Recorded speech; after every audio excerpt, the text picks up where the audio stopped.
80 ہجری میں، کل کے مسئلے کا سوال جواب بھی سن لو، سن 80 ہجری میں امام ابو حنیفہ کا انتقال ہوا ہے سن 150 ہجری میں۔ امام کل کتنے سال زندہ رہے؟ 70 سال۔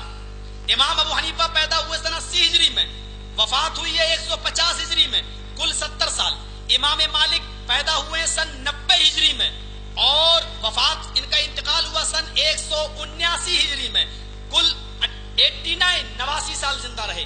امام شافعی پیدا ہوئے سن 150 ہجری میں اور انتقال ان کا ہوا سن 204 ہجری میں، 54 ایئرز زندہ رہے، 54 سال۔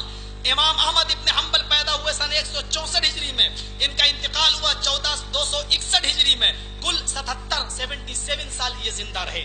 ابو حنیفہ رحمت اللہ علیہ 80 ہجری میں یعنی 70 سال کے بعد پیدا ہوئے۔ یہ بتاؤ نبی اکرم کے 70 سال تک کوئی امام پیدا نہیں ہوا تھا، یہ لوگ کس کو ماننے والے تھے؟ کس کتاب کو مانتے تھے؟ چلو ابو حنیفہ کے آنے کے بعد ہدایت الرحمختار، حالانکہ وہ بھی 600 سال کے بعد چلیے، وہ چھوڑ دیجیے آپ۔ ابو حنیفہ جب تک پیدا نہیں ہوئے تب تک لوگ کس کو مانتے تھے؟ قرآن کو مانتے تھے، حدیث کو مانتے تھے۔ امام شافعی کے بعد شافعی کو مانے تو 80 سال تک 70 سال تک جب تک کسی کو لوگ کوئی امام نہیں تھا، یہ لوگ کس کتاب کو مانتے تھے؟ قرآن کو۔ اور کس شریعت کو مانتے تھے؟ شریعت محمد کو، یعنی قرآن و حدیث کو، یعنی قرآن حدیث والے نبی کے زمانے ہی میں تھے۔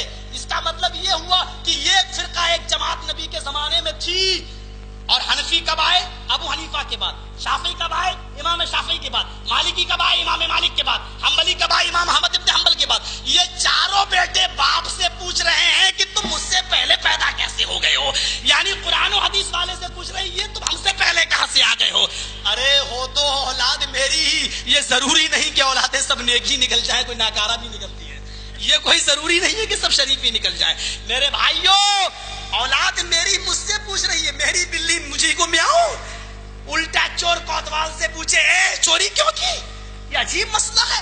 سن لو، قرآن و حدیث والے پہلے ہی سے تھے، یہ تم بتاؤ کہ تمہارا وجود کب آیا؟